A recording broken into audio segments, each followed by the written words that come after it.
Merci, Monsieur le Président. Mes chers collègues, dans les périodes de tempête, il est de bon ton de lire dans la presse le rappel des mannes de nos grands ancêtres. Pour se rassurer, pour se dire que rien n'est impossible. Souvent, en Bretagne, on ressuscite le célibe. On fait parler les grands anciens pour dire que les générations passées étaient évidemment meilleures que celles actuellement aux manettes, mais aussi que les combats ne sont perdus que quand ils sont menés. On nous rappelle ces grands combats, les grandes victoires qui ont permis le développement de notre région. Les routes nationales, le plan téléphone, le port du Bloscon, l'université de Brest. La marche en avant des élus de toute obédience, des syndicalistes et des entrepreneurs, ensemble pour le développement de leur région. Cet appel si souvent fait est pourtant aujourd'hui juste et légitime. Juste et légitime de chercher à mettre nos pas dans les leurs pour le développement de notre région.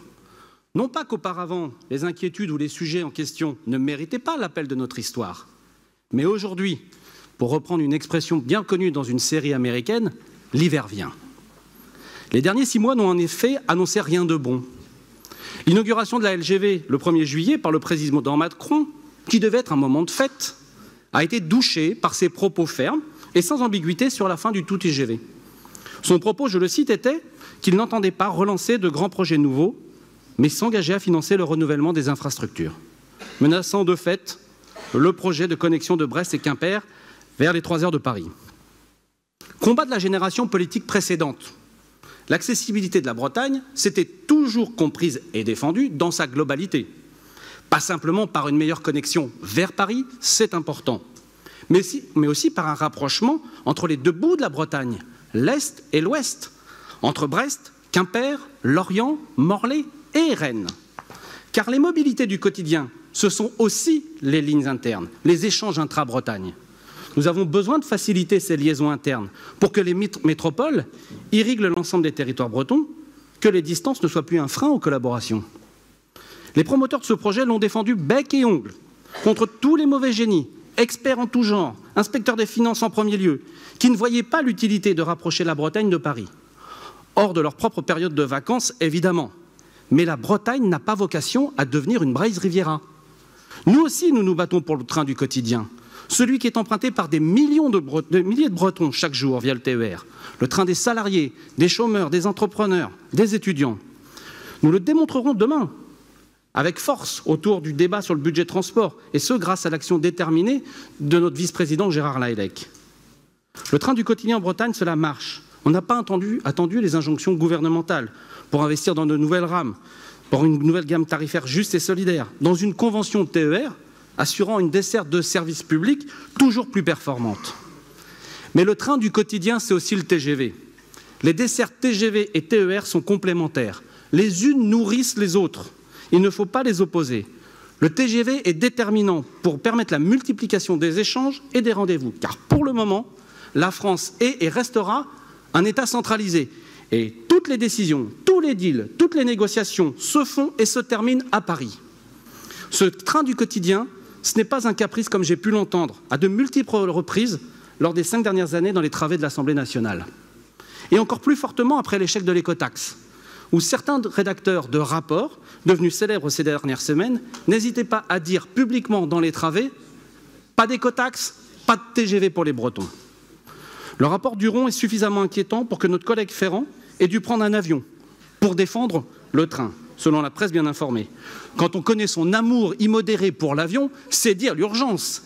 Mais je l'invite à prendre un autre aller pour accompagner le président au sujet du rapport Spinetta, parce que je crois qu'il y aura besoin aussi de combattre à ce sujet.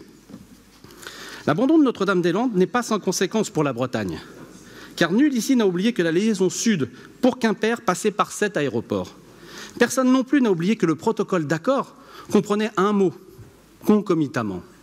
Ce mot était la garantie d'un projet global, unique et unifiant pour la Bretagne, qui incluait la liaison nord et la liaison sud, aux travaux entre Rennes et Nantes. L'abandon aéroportuaire ne peut donc être synonyme d'abandon ferroviaire, encore moins dans les liaisons entre Rennes-Brest, Rennes-Quimper, que la liaison Rennes-Nantes. Les unes ne vont pas sans les autres. Les Bretons en ont besoin. Si le gouvernement se dit prêt à compenser l'abandon de 7 aéroports, il doit investir massivement dans les lignes ferroviaires, car on ne peut pas avoir ni l'un ni l'autre. Il doit entendre nos arguments juger le préjudice de sa décision et savoir revenir sur ses propres certitudes. Et ce n'est pas de simples promesses ou de seules études pour gagner du temps qui nous feront nous taire ou applaudir. Car la Bretagne est une péninsule. On peut tourner le problème dans tous les sens, mais c'est ainsi. Et donc le lien aux autres est au cœur de toutes les préoccupations économiques et sociales. Les citoyens bretons sont des citoyens français. Ils ont des droits et des devoirs. Les devoirs, ils payent les mêmes impôts que les autres. Les droits, le droit d'aller et venir, le droit de commercer, le droit au développement économique, le droit aux infrastructures pour le faire. Quand pour aller à Marseille, distante 722 km de Paris, il faut 3h23 en TGV, et que pour rejoindre Brest, distante 529 km, il en faut pour le plus rapide 3h13. Et pour les 492 km pour aller à Strasbourg, 1h46. Que dire? Qu'il est plus facile d'aller à l'est ou au sud que d'aller à l'ouest?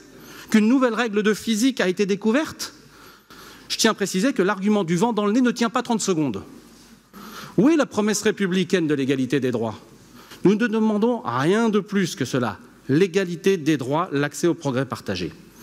Nous voulons que le projet avance, que les études se mènent, que le calendrier soit tenu. L'équation budgétaire est une chose. Les choix d'aménagement du territoire en sont d'autres. Nous trouverons les solutions budgétaires et financières, comme nous avons su le faire pour la première phase, avec intelligence et solidarité. Alors oui, il est peut-être temps de ressusciter l'esprit du Célib. Il est temps de mettre les uns et les autres en ordre de marche. Le conseil départemental du Finistère a tiré la sonnette d'alarme, toutes tendances confondues. Il annonce une grande marche qui partira du Finistère. Très bien. Il faut relever le drapeau avec eux et entrer avec détermination dans cette exigence vis-à-vis du gouvernement. Cela donnera encore plus de force au président Chenet-Girard qui, au nom de tous, portera alors nos arguments et exigences auprès du gouvernement. C'est appuyé par une mobilisation collective transpartisane que nous te ferons tous collectivement en Bretagne. C'est aussi grâce à cette mobilisation que nous obtiendrons des moyens financiers conséquents pour le développement de la fibre optique. Car annoncer des dates, c'est bien, mettre de l'argent sur la table, c'est encore mieux. Or, à ce jour, nous n'avons que la première partie, la date 2022. 2022 faisant croire à tous les citoyens français, et donc bretons, que le fibrage de la France n'était qu'une question de volonté politique. C'est important. Sans volonté, il n'y a pas de chemin. Et la seule volonté ne lève pas les montagnes financières. Si la Bretagne devait pouvoir respecter cette date, il faudrait alors que le gouvernement appuie son slogan d'engagement budgétaire en parallèle. Ce n'est pas le cas. Soyons clairs, aujourd'hui, la participation de l'État est de 97 millions d'euros pour 240 000 prises. Pour les phases suivantes, c'est à minima 362 millions d'euros qui seront nécessaires de fonds d'État. Or, à ce stade, l'État a engagé 3,3 milliards d'euros dans le FSN et pour toute la France, et a engagé et consommé 3,1 milliards d'euros. Donc si le gouvernement veut sortir du seul verbe pour faire concrètement, s'il veut sortir des effets d'annonce, il faut qu'il inscrive les sommes nécessaires en face dans le budget de l'État, ce qui n'a pas été le cas pour le budget de 2018. Ne négligeons pas cependant les évolutions législatives demandées dans le pacte. Elles sont essentielles pour accélérer les déploiements, mais elles ne se substitueront pas, évidemment, aux efforts financiers. C'est l'un et l'autre, pas l'un contre l'autre ou l'un en attendant l'autre. Le respect du calendrier est à ce prix. Dans ce pacte, nous proposons aussi la finalisation de la RN 164. Nous n'en sommes pas loin et je ne doute pas que nous obtiendrons gain de cause à ce sujet. On juge un gouvernement sur ses actes, pas sur ses paroles. Il y en a eu beaucoup, et nombreux sur blessantes pour notre région. Il est temps de fermer ce chapitre et d'ouvrir une page positive, permettant de nous projeter dans l'avenir, de donner aux Bretons les outils du développement de leur région. Le président Chenet-Girard a tendu la main au gouvernement. Il lui a proposé une sortie de crise gagnante-gagnante, permettant la clôture du dossier aéroportuaire en échange d'un nouveau plan de développement pour la Bretagne. Liaison ferroviaire à grande vitesse, amélioration aéroportuaire, financement conséquent pour le numérique sont les trois piliers de l'accord. Ce n'est pas une liste de courses, un effet de manche pour tenter de camoufler quoi que ce soit. C'est un projet de développement, un projet unissant les Bretons entre eux et rapprochant la Bretagne de Paris. C'est le projet que nous voulons, que nous portons. BGV est un symbole, c'est le drapeau de notre unité. J'appelle donc tous les groupes de cet hémicycle à cette unité. Il faut faire bloc, il faut faire masse, car si nous voulons qu'après l'hiver, vienne vraiment le printemps.